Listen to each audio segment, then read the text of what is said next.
Well, as I'm recording this, it is a few days away from the Chicago Marathon and the Boston Marathon, which are one day after another this year with all the COVID things. And as of right now, the weather for both of them looks marginal at best. That could change. I have seen a crappy forecast change the night before a race. I've seen a really good forecast change the night before a race. But chances are the weather's going to be a little bit less than ideal. So what do you do about it? So first, let's look at what's ideal. And this is for the marathon. For every race distance, it's a little bit different. For a marathon, you want to be 50 degrees Fahrenheit or even a little bit cooler, low humidity, a light breeze, and cloudy. Those are considered the best conditions for a marathon in your performance. And why are those the best conditions? It's really, I'm not going to get into this in great detail, because the more you sweat, the less blood flow that you have going to your muscles to be delivering oxygen and fuel. Because when you sweat, blood gets shunted to the skin to help you sweat. And so that's why those nice, cool conditions are more important for a marathon than they are for other races because of how long that you're out there. So let's take a look at what the forecast looks like as of today, which is Wednesday for Chicago, at least on the app that I'm looking at. It looks like it's going to be about 70 degrees Fahrenheit, 80% humidity when most people are starting. And for a 4-hour marathoner, it's going to be about 77 degrees, 60% humidity when they finish. They're looking at a 16 mile per hour wind, which is a lot more than a light breeze out of the south, and it's going to be partly sunny. So there's going to be some sun on that day. So as I said, less than ideal conditions. And what do you do about it? So you really have two choices in my experience, and I will tell you, I have had plenty of marathons that had far less than ideal conditions, and I've had some marathon with ideal conditions too.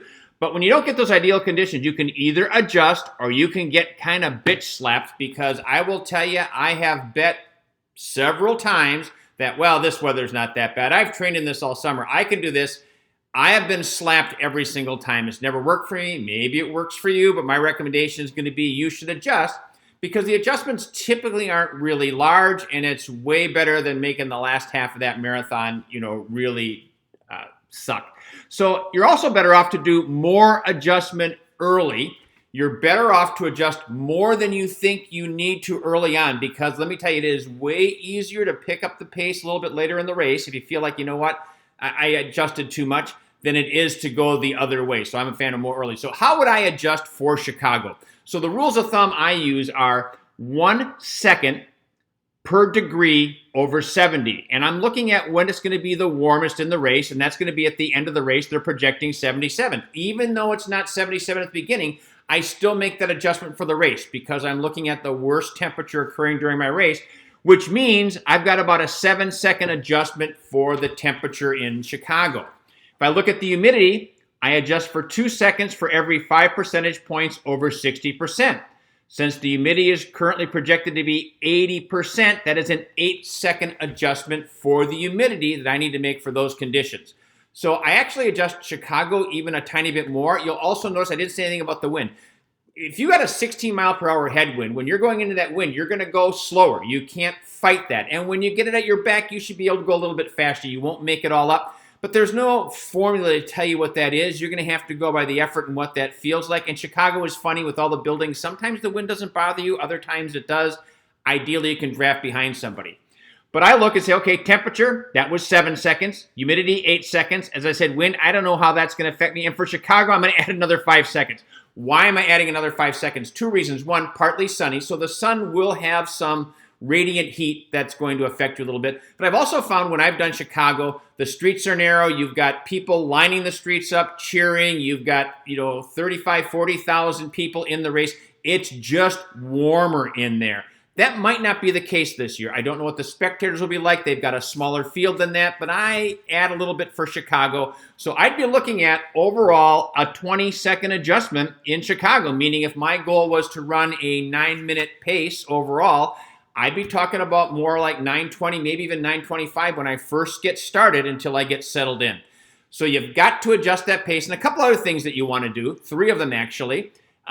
I put Body Glide every place, because when you're sweating a lot, you've got the risk that you've got some chafing and blisters. So I'm going to put Body Glide any spot I might chafe. I do the bottoms of my feet. I do in between my toes, because the last thing you need is a hot, humid race and now you got something that's irritating you because you're chafing or blistering. So I use a lot of Body Glide. It doesn't have to be Body Glide. There are certainly other products you could use. Hydration all week long, very important, always important, and staying hydrated during the race. You're going to be sweating a lot. You're never going to replace it all, but you'll want to keep up on hydration so that you can keep your blood flowing as best that it can. And finally, patience. And I think that's the biggest thing is patience. So many times I have seen a marathon where it gets to be warm like this or humid, and people say, okay, I'm going to make this adjustment, in this case, the 20 seconds, and they get started and they go, huh, Mark is crazy. This is way too easy. I've got this. Yeah, because you've just started the race. You haven't started sweating a lot. You're not shunting all that blood up to the skin. You've got the adrenaline of race day and the excitement. Of course it feels easy. You have to have the patience.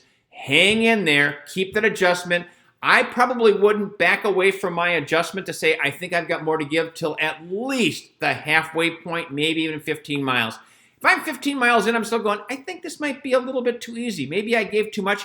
I might pick it up a little bit more. And once you get to mile 20, then it's, all bets are off. You've only got 6 miles left. You can kind of give it more and more if you've been too conservative.